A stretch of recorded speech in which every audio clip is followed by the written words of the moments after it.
from Wish TV. This is The Zone, presented by Franciscan Health Sports Medicine. Hi, everybody. Good evening to you. Welcome to The Zone postseason special.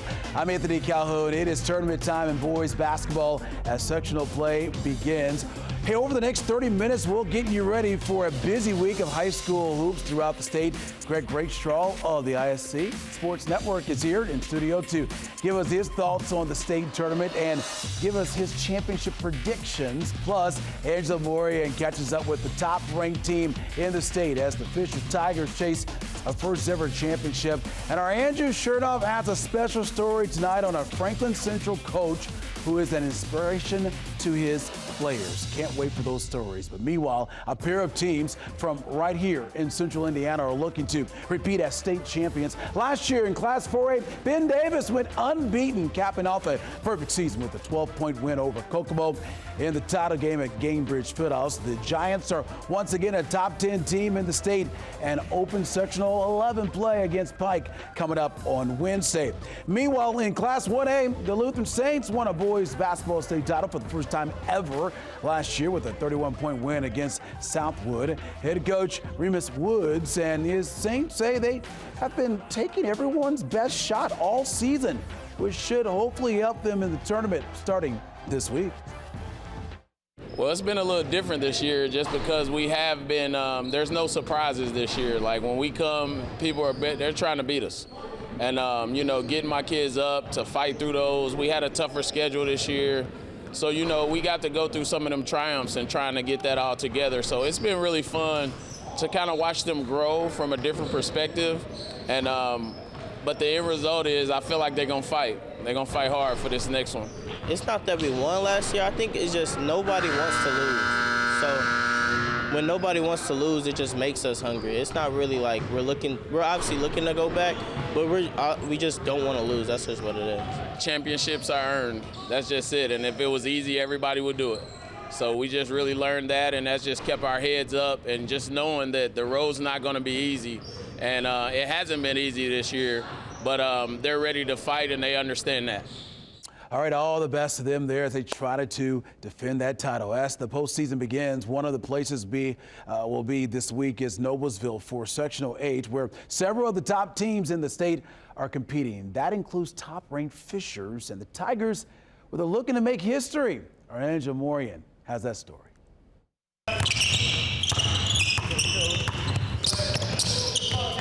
This group, it feels special. This group definitely feels special. Fishers basketball has earned every bit of their #1 state ranking. The Tigers were nearly perfect in the regular season, finishing 22-1. The secret?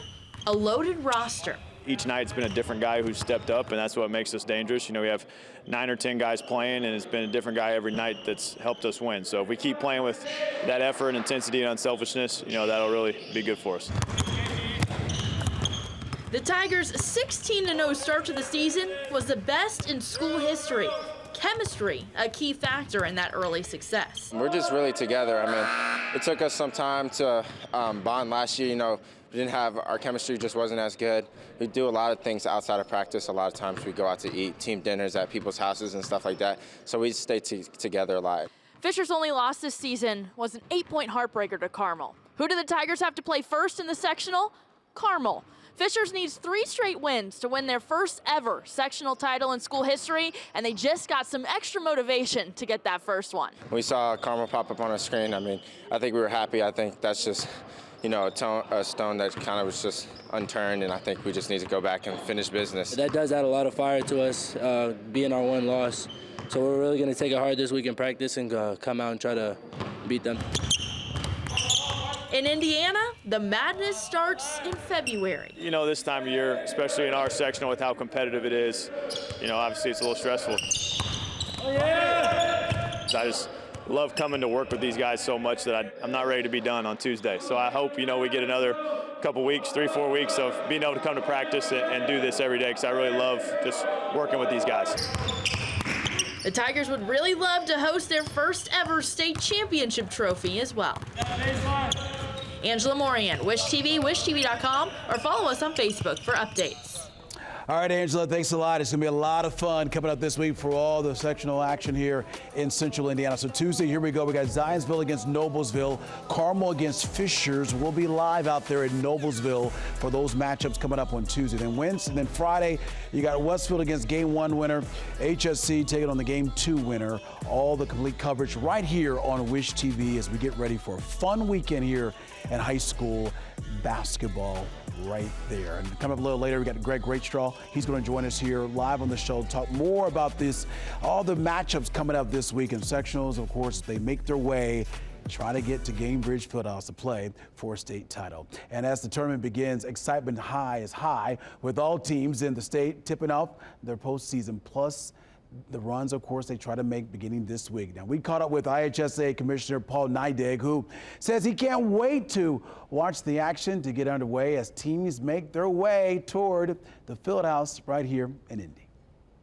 I call this chapter 114. This is the 114th time we've had the boys state tournament, and we'll begin next week. We had the draw show recently, and then next Tuesday we're going to start playing basketball, and every team has worked hard to get to this point, and their goals are still in front of them for success or championships or whatever that happens to be, and we're excited to get there. And so the boys tournament is going to kick off, and we got some great matchups right out of the gate, and then we'll finish here in Gamebridge at the end of March. Cannot wait once again. Okay, time for a break, folks. We have much more coming your way here on this special edition of the Zone Postseason Special. There he is, by the way, the man himself, Greg Greatstraw, our good friend, is in the building tonight and ready to give his take on a number of topics, including who he thinks is going to cut down the nets at Gamebridge Fieldhouse. Can't wait to talk to him. That's all next here on Wish TV. Wish TV's The Zone, presented by Franciscan Health Sports Medicine. All right, we are back here live here on the Zone Postseason Special. Anthony Calhoun here with you tonight. I'm joined by this guy right here, Greg Greatstraw, by the way, was named the Sportscaster of the Year in the state of Indiana. So congratulations, Thanks, my friend. Job well done. Appreciate Truly deserving of that. And he's also the Sportscaster of the Year when we're talking about anything high school sports related here in this great state of Indiana. Okay, so we're going to dive into all these games coming up. Gets underway tomorrow. There's nothing like postseason play in high school basketball here in Indiana. But first things first, you've been around all these sports and particularly the last few months here dealing with basketball. How excited are you about this tournament? Well, I'm excited every year, but I think this year is so completely different than last year. You know, there were definitive favorites in a couple of the classes last year. 3A Northwood, obviously you showed the highlights in the last segment of Ben Davis winning the 4A crown last year.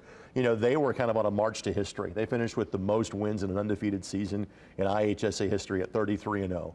We've got several tremendous teams, especially in 4A in the area, but there's no dominant team this year. And so, you know, we're going to break down several sectionals because so many of the 4A sectionals here are just absolutely ridiculous with talent, and I can point to 3 or 4 teams that if the ball bounces a certain way, they're the ones cutting down the nets come Saturday night. All right, well, folks, listen to this guy because last year he was tremendous when it comes to predicting who was going to win state titles in the classes. We'll get to that in a moment, but let's start first here. Let's dive in, take a look at some of the matchups coming up, beginning tomorrow in the sectionals here. And here we go. We got some good ones here. This is taking place here. We got the Lawrence Central against Warren Central. Those games on Tuesday. Take us through this sectional 10 at Lawrence Northern. Boy, we got some matchups there, right? So first of all, sectionals 8, 9, and 10 are equally good. If we're going to default to one, we're going to start with it's sectional 10 because that's what we're carrying on our sister station, MyNDTV. So Tuesday, Friday night, and Saturday games can be seen on MyNDTV. All games streamed for free at ihsatv.org. And if these matchups looks familiar,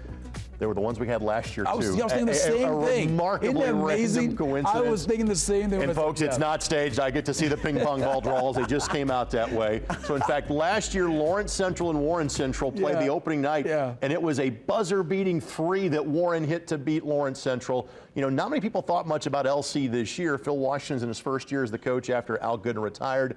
Well, LC played for a conference championship last week. Now, Ben Davis beat him, but that should be good. But the big 3 teams to focus on here in terms of you've got the county champion, Lawrence North, that was undefeated going into February. You've got Addicts, that's the back-to-back city champion. And don't sleep on Cathedral. It's a brand-new Cathedral team that graduated 5 starters off of last year's sectional championship. But Jason Laney's done a great job with that team this year. We saw him make it to the city championship game there. That was very competitive in that matchup there. Okay, so let's look at sectional 9 here. There are a lot of good teams led by undefeated Greenfield Central, who's hosting.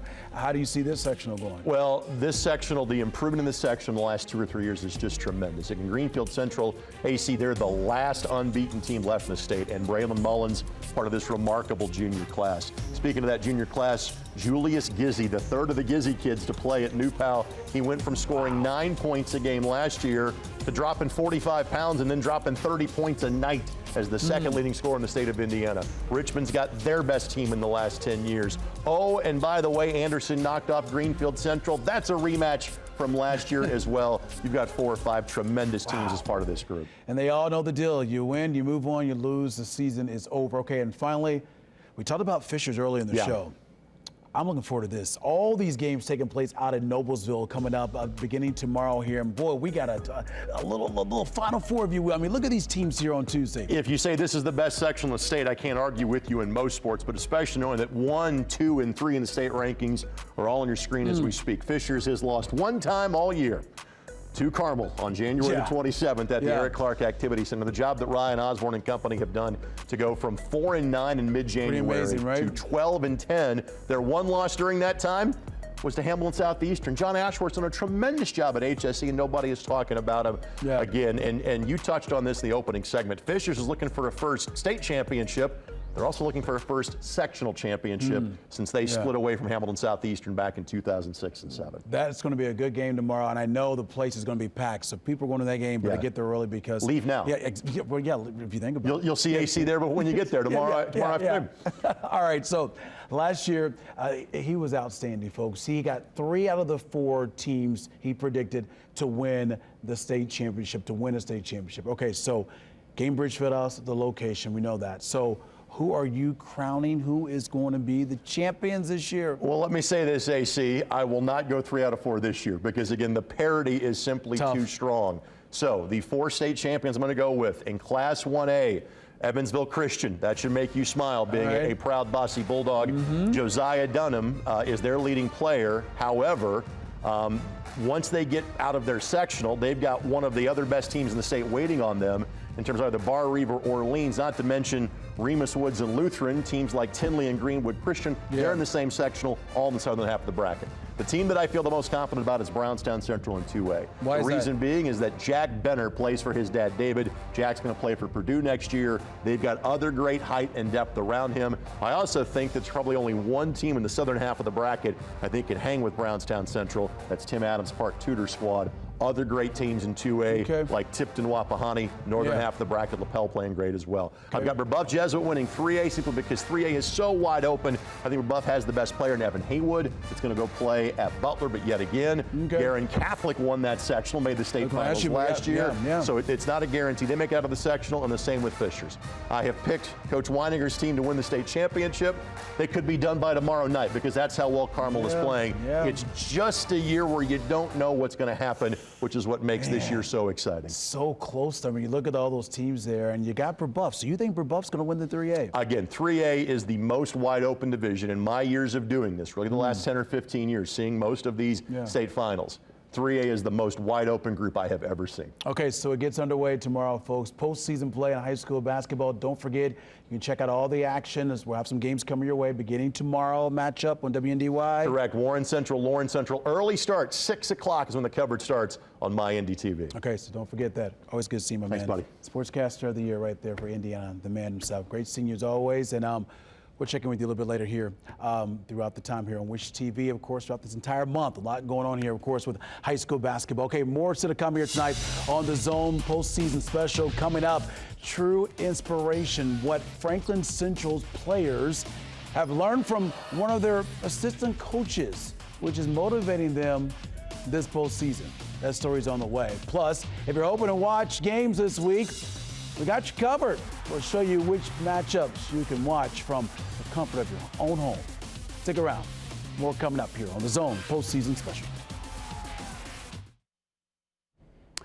All right, we're back. Franklin Central is getting ready for its first sectional game tomorrow night against Roncalli. You know, the Flashes are hoping to make a run, and there's no doubt they believe, as our Andrew Chernoff explains tonight, that belief may very well come from one of their coaches, who is truly the ultimate competitor. The goal of every high school coach is to not only help players find success in their sport, but also to teach them about life. Franklin Central has a coach who does just that. When I first started coaching, I didn't think there's a chance for me to coach varsity basketball, but I mean, now that I'm here, I wouldn't change it for the world. Kevin Massey is an assistant coach for the Flashes, something that at one point seemed impossible. That's because 14 years ago, Massey received some of the worst news that anyone can get. He had an inoperable brain tumor at just 16 years old. He was given only months to live. Nobody knows why he's still here because every diagnosis should have taken him right away, or if not within 9 months. And he's here 14 years later, so he's our miracle. Massey continues to beat the odds. It's a message that resonates with everyone inside of the program. We talk to kids all the time about perspective and, kind of, they live in a fishbowl, and they kind of have their world. And, being around a guy like Kevin is so important for them to actually experience what that's like, and that this is more than about basketball. What makes this even more special is that Massey is a graduate here at Franklin Central, and his mom may have said it best: once a Flash, always a Flash. The relationship he has with the kids is invaluable. The rapport he has with those guys and the respect they have for him. You see that respect firsthand at practice and during games. Sometimes, if I get off task or something like that, he's really there to, guide me, come on, time to lock in, get serious. There's no doubt, every time the Flashes take the court, they have extra motivation. They're teaching him as well as he's teaching others that you could do anything that you set your mind to and really accomplishing dreams. A mindset the Flashes are taking into the postseason. Andrew Chernoff, Wish TV, wishtv.com, or follow us on Facebook for updates. Oh, Andrew, thank you so much, and all the best to the Flashes. They get ready to go for the postseason coming up this week. All right, time for another break on the Zone Postseason Special, but we're not done just yet, folks. Coming up on the other side of the break, we'll take a closer look at the Miami TV 23 lineup for this week of win or go home basketball, including which teams will take center stage coming up tomorrow night. We'll be right back after this. Wish TV's The Zone, presented by Franciscan Health Sports Medicine. All right, welcome back here. Time now, of course, we get ready for this Zone Postseason Special. We've got a busy week of high school basketball, and here's a look at what we've got covered for you coming up the next several days on our sister station, Miami TV Channel 23. Our coverage begins on Tuesday at Lawrence North with the opening game of the sectional 10 here. Nick rivals collide here. Warren Central against Lawrence Central. That's coming up on Tuesday at 6 o'clock. You'll see on Miami TV Channel 23. Then we're back in action for more great games coming your way as well.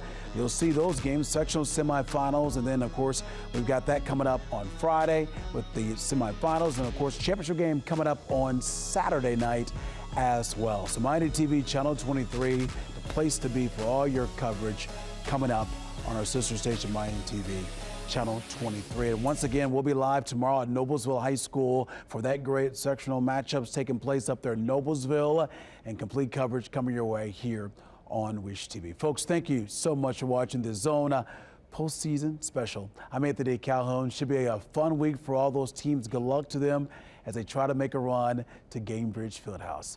Good luck, everybody.